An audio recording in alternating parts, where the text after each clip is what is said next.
question du voile, est-ce que le voile est imposé dans l'islam ou c'est une culture? En fait, il faut distinguer deux choses. Oui. Sur cette histoire de voile, il faut encore une fois faire preuve de pédagogie, s'asseoir et s'écouter. Oui. Et quand on s'assoit et on s'écoute, je pense qu'on peut arriver à un point d'accord tout le monde. Le premier, c'est qu'il faut que nous, musulmans, nous nous intéressions à l'histoire de notre pays d'adoption ou de notre pays de naissance pour certains, qui est la France. Alors j'ai entendu et lu ici et là des gens qui disent que en fait le problème de la France avec le voile a commencé en Algérie avec la colonisation, etc. C'est vrai et faux en même temps. C'est vrai parce qu'il y a eu pendant la colonisation ce qu'on appelle une campagne de dévoilement. C'est quelque chose naturellement à condamner, mais en réalité, quand on retourne sur l'histoire de ce pays, on s'aperçoit que la question du voile se posait déjà avec les chrétiens et les chrétiennes. Et ça n'a pas toujours été simple en fait. Donc il faut comprendre que ce pays a une histoire, notamment avec les droits de la femme, qui est passée par le dévoilement pour que celle-ci acquiert les mêmes droits que l'homme. Donc une fois que nous avons mis cela, nous avons posé cela sur la table, eh bien on vient regarder la question du côté du musulman et de la musulmane. Pour le musulman, que vous et moi sommes, le voile est une prescription. C'est-à-dire? Alors une prescription, c'est ce qu'on appelle une obligation divine, par exemple. Mais moi, à chaque fois, et c'est aux musulmans que je m'adresse vraiment, je dis la chose qui suit.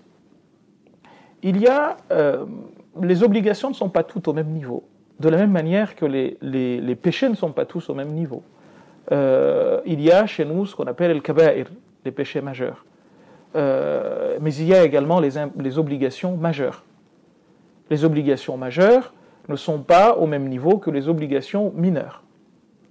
Le problème auquel nous sommes confrontés parfois, c'est que nous ne faisons pas ce distinguo-là, et on met tout au même niveau, alors que c'est pas du tout cela là, en réalité. Donc, si pour vous et moi, le foulard est une obligation, il faut comprendre que c'est une obligation individuelle. Et que partant, de même que je n'ai pas le droit d'imposer quoi que ce soit à qui que ce soit, je n'ai pas non plus le droit, et c'est sur ce terrain-là qu'il faut poser la question. Okay.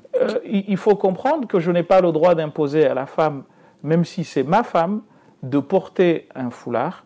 Elle le porte quand elle en a envie. Et dans l'islam, dans le Coran, dans le hadith du prophète, est-ce qu'il y a un verset qui impose le voile à la femme musulmane? C'est une très bonne question, oui. Mais que aussi nous n'avons pas l'habitude de soulever. Alors il y a un verset qu'on appelle Ayatul Hijab, le verset du hijab, et c'est assez intéressant parce que les termes ne sont pas, pour certains, aussi clairement établis qu'on le croit. C'est-à-dire quoi? C'est-à-dire que la question du foulard se pose via un verset qui est le verset qui est dans Surat An-Nur, où Dieu dit aux musulmans et aux musulmanes, après avoir une série de choses, وَلْيَضْرِبْنَ بِخُمُرِهِنَّ عَلَى جُوبِهِنَّ, et qu'elles frappent leur khimar, ce que nous on appelle foulard, ala joubihinna, sur leur jayb. Et jayb, par définition en arabe, c'est quelque chose, un habit avec une poche. Et c'est pour cette raison, avec une fente. C'est pour cette raison que la poche, on l'appelle jayb. De là d'ailleurs vient le mot jupe en français, pour ceux que ça intéresserait. Et du coup, en fait, la question, donc pour les fuqaha, les juristes consultes musulmans, la question se pose à partir de là, quelle est donc la partie pour la femme à couvrir? Et je pourrais vous faire un cours de 10-20 heures sur la question, tellement il y a d'avis divergents sur est-ce que les pieds font partie de la nudité, est-ce que les avant-bras font partie de la nudité, ou c'est plutôt le visage et les mains qui sont à couvrir. Bref, tout cela relève de la notion dite de nudité, autant chez l'homme que chez la femme. Mais encore une fois, pour répondre à votre question, ce qui m'intéresse, ce qu'il faut vraiment que les gens comprennent et retiennent, Oui. c'est qu'il ne faut pas faire du foulard l'alpha et l'oméga de l'islam, et que dans le cas actuel qui nous concerne, nous devons baser le combat sur les libertés individuelles. On doit se battre pour que la femme qui a envie de porter le foulard puisse le porter, tout autant que pour que celle qui n'en a pas envie puisse également ne pas le porter. Je pense que là-dessus, et c'est coraniquement parlant que je vous dis, parce que je pourrais vous citer beaucoup de versets du Coran qui vous disent clairement que nous n'avons pas à imposer, y compris la foi. Et c'est toi qui vas forcer les gens à croire en Dieu. Donc cela, doit être, on a une obligation qui est une obligation de transmettre. Je parle à une fille, à ma fille, ou je parle à ma femme, je lui dis que tiens, il y a telle chose à faire, il y a telle chose, mais je dois obligatoirement lui laisser le choix, la liberté de pouvoir faire ce que bon lui semble. Et quand ce choix est fait, on doit aussi le respecter. Quand la femme fait le choix de porter le foulard, il faut savoir... Dans l'islam, le foulard est un choix, mais il y a des personnes qui imposent à leur femme. Ils n'ont pas le droit. Ils n'ont pas le droit. Et encore une fois, c'est ce que je viens de vous dire. Dieu dit au prophète sallallahu alayhi wa sallam à plusieurs reprises, lasta alayhim bimusaytir, wa ma anta alayhim biwakil, lasta alayhim biwakil, wa ma anta alayhim bijabbar. Tu n'es pas là pour leur imposer quoi que ce soit, y compris la foi. Alors qu'en est-il de ce qui est en dessous de cela? Mais vous savez, il y a un esprit machiste, paternaliste qui s'est développé chez nous et auquel on a imputé, qu'on a imputé à l'islam à tort. L'islam n'a jamais dit, le prophète sallallahu alayhi wa sallam, quand Dieu lui a parlé de la prière, Dieu lui a dit wa'mur ahlaka bis-salati wasbir alayha, en jouant l'heure à faire la prière, et non pas patient, parce que tu vas leur dire de faire et peut-être qu'elles ne vont pas faire. Donc ça, c'est quelque chose qu'il faut vraiment que nous mettions dans la tête, parce qu'il y a des gens qui raisonnent toujours avec l'idée, oui, l'homme est le responsable de sa famille.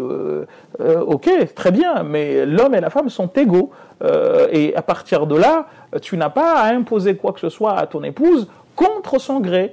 Et au fond, vous voyez que le langage il est le même, ce que je vous disais tout à l'heure. Quand quelqu'un vient nous dire que le foulard est imposé à la femme et que le mari justifie cela, eh bien vous voyez les conséquences de ce dans quoi on se trouve. Donc c'est quelque chose de très très important à comprendre. Nous devons reconnaître à la femme la liberté de disposer de son corps comme bon lui semble. Je sais que ça ne plaît pas à beaucoup de gens qui pensent que c'est leur propriété. C'est pas du tout la propriété de l'homme, ni la propriété même de je ne sais qui. Dieu a confié autant à l'homme qu'à la femme un corps. Celle-ci et celui-ci en disposent comme bon leur semble. Ils auront des comptes à rendre là-bas, mais pas ici. Si j'ai des comptes à rendre, je n'ai pas à vous les rendre à vous, mais j'aurai à les rendre là-bas. Alors chacun vient, on sait très bien, avec une lecture paternaliste, machiste, qui fait de la femme un objet, parce que ça existe aussi dans nos traditions. La femme serait un animal, comme dit l'imam al-Razi dans l'exégèse du verset min ayatihi an khalaqa lakum min anfusikum azwajan litaskunu ilayha. Elle dit que la femme a été créée pour l'homme tout autant que la bête et la plante ont été créées pour elle. Et on a fait toute une littérature là-dessus qui tient pas la route. On a dit de la femme elle valait en termes de vie, en termes de dédommagement, la moitié de l'homme. Enfin, c'est des choses, c'est pas l'islam de Dieu ni l'islam du prophète sallallahu alayhi wa sallam. Et là-dessus, je dois dire une chose à nos sœurs. Wallahi al-azim, l'islam a protégé vos droits. En revanche, il y a eu toute une idéologie qui s'est développée des siècles durant, qui est une idéologie machiste, il faut avoir le courage de le dire, je sais que ça ne va pas plaire aux gens, qui a fait de la femme un être particulièrement à part, un être inférieur à l'homme. C'est pas ce que disent les textes musulmans, c'est pas ce que dit le Coran, mais par contre, il y a une lecture, notamment dans le fiqh, qui s'est développée et qui a fait de la femme un être inférieur. Merci Mohamed Bachrafi d'avoir accepté l'interview de Mediapack. Je rappelle que vous êtes théologien, linguiste, essayiste et imam franco-comorien à la mosquée d'Ivry-sur-Seine. Merci et à la prochaine.